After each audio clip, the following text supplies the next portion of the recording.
feel free to share as much or as little as you like in this space, and just speak from the heart, whatever your heart is calling you to speak into the space. Is, I think, again, we all have collective wisdom, and I find that we, in my experience facilitating in these spaces, I feel like most people just get exactly what we need.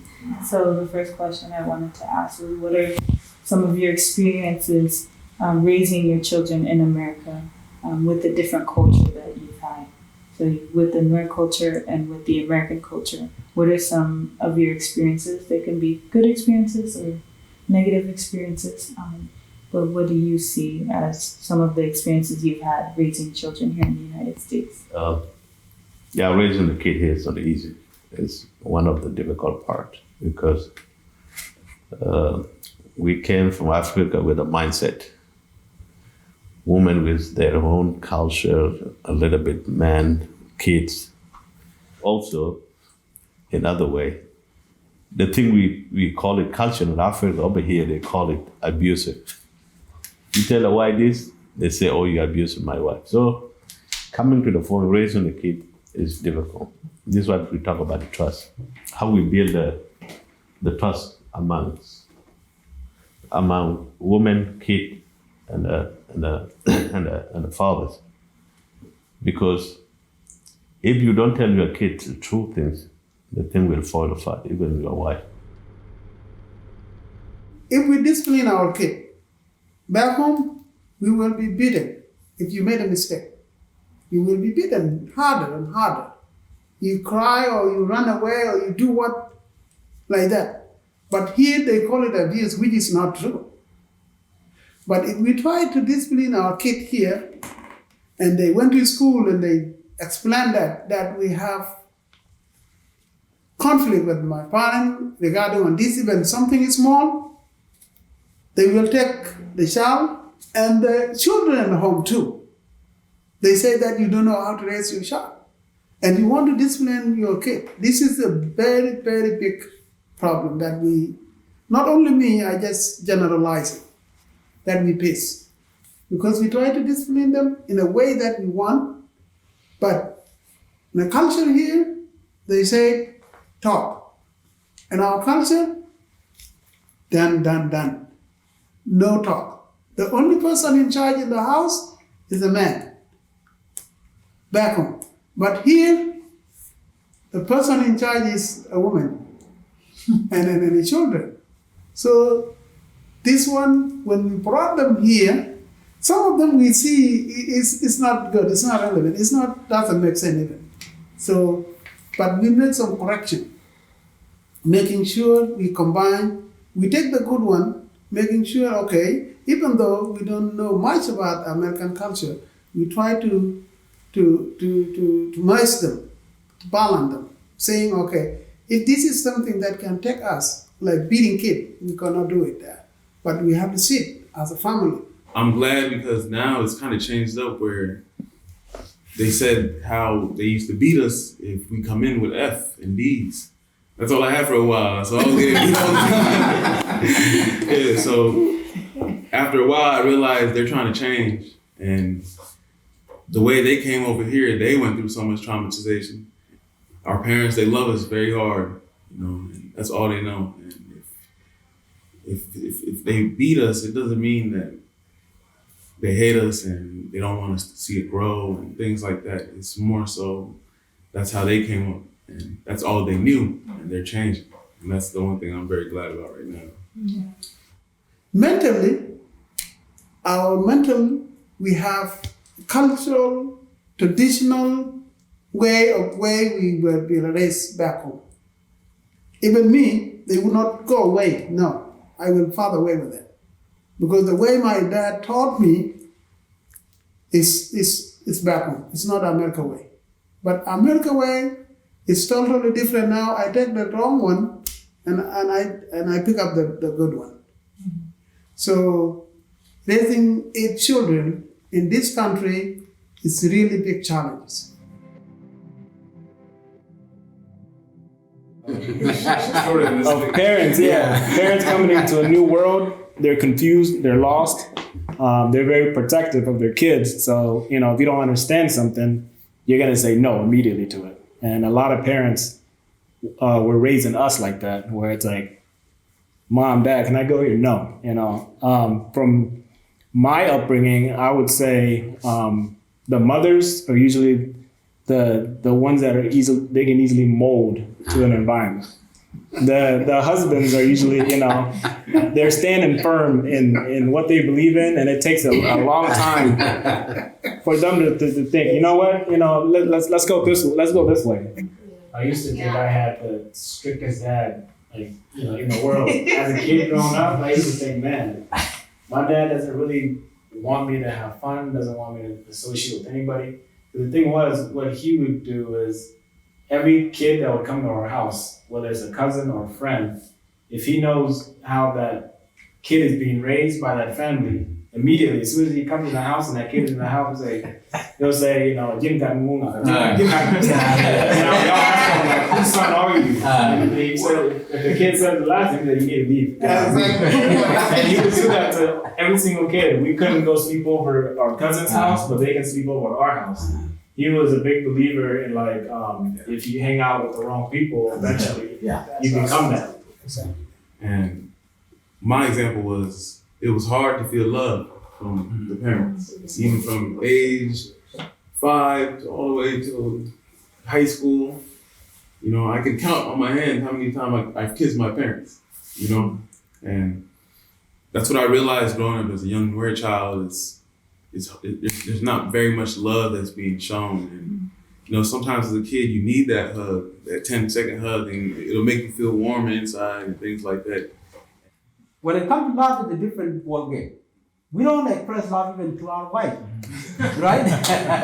Even though you guys, we don't say I love you. We never say that. We pretend as if there is nothing there.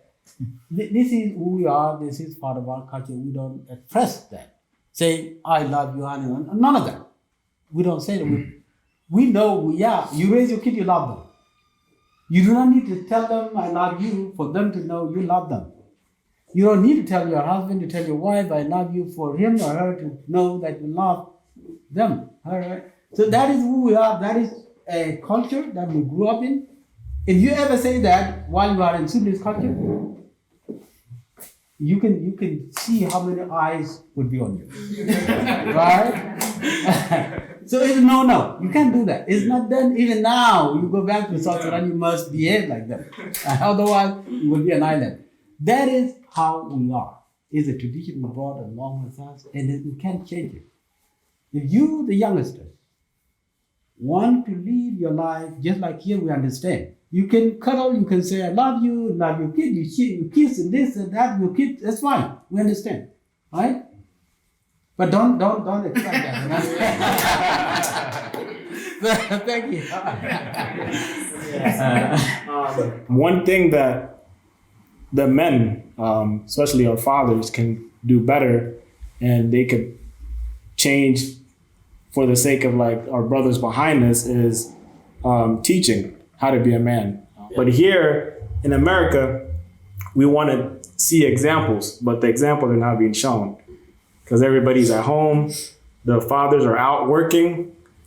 It's very difficult. But as of to this day, I feel like a lot of change has happened. But that's one thing that could be improved, is actually teaching your sons and telling them about your lineage, your kara. I had to learn my lineage through my mom, because the thing is, with the parents and adults, you guys don't teach us anything unless we come to you. If we don't come to you guys and ask questions, you guys assume that we're not interested. And a lot of kids don't understand that here in the US. They see it as it's the parent that comes to me. But back home, it's like, the kid needs to come to me if they want to learn anything or if they have a question. So that's something that could be changed, and I feel like it would help us out a lot in the future, is the parent coming to the kid and actually facilitating the teaching and saying, hey, do you know about this? Are you interested in how I was raised? And then stuff, just forming that bond and that feeling of love, like you mentioned earlier, because you don't want to learn something unless that, that person shows you that they care about you. You're not going to want to hear anything they want to tell you unless you yourself know, they have my best interest at heart. Our goal as a parent, we want to push them based on education, even though we don't have resources. So we still hope their future will be much brighter than our future. We want them to be, not to be like us. Like we are the first generation. With them, they are the same thing, like they are the first generation. Okay? And even they are good because they involve each other in the community. So they don't have much more interact with the other community rather than the community that we have. I know Nyamaj because all these kids, we raised them together. We knew them since they are youngest until they grow up. And then we knew their behavior, we know how they intelligence that they may have, because some of us, we teach them in the church. So some of us, we teach them here in our language, in center. So we want to know that, okay, we don't want to leave them as, like we bring them to the world and we told them, go. No, we have to make sure that we give them some root. And some of them we need to take them back home, showing this is where you are, this is where we come from. And then tomorrow they will know where we come from. And they will tell their children, because they will not be like this, they will have the children. And the children's children.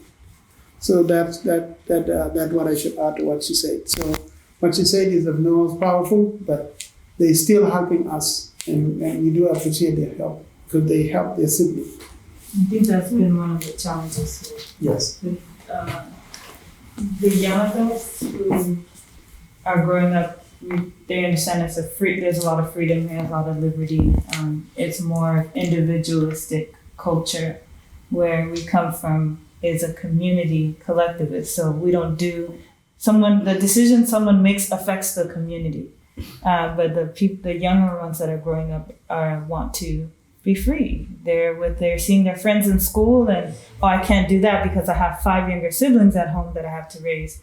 And so if that individual doesn't take the sacrifice, it affects the family.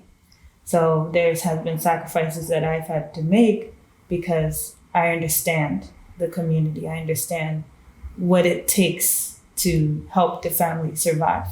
I think right now I understand that our parents just want us to succeed, and they want it so badly that it has changed their minds to be more open to understanding and listening to our experiences so they can help along the way. So the one thing that I can say I truly appreciate about our culture, our parents, is just the support, because it's not something that I could ever get from outside of my community and my parents.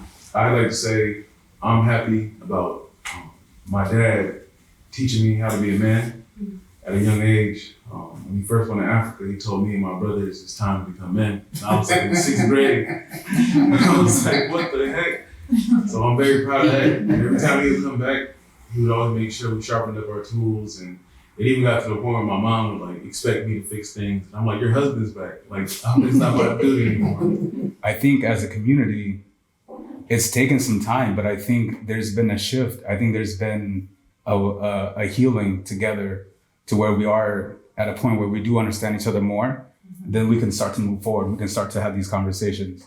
We can start to heal together as a community. We can start to ask those questions, what's going on at home? Once we have that dialogue, once we have that understanding, we can have that dialogue and that conversation together. So I just wanted to emphasize on that word, the understanding, because I think that is the biggest driving piece of the gap between the cultures and the generations.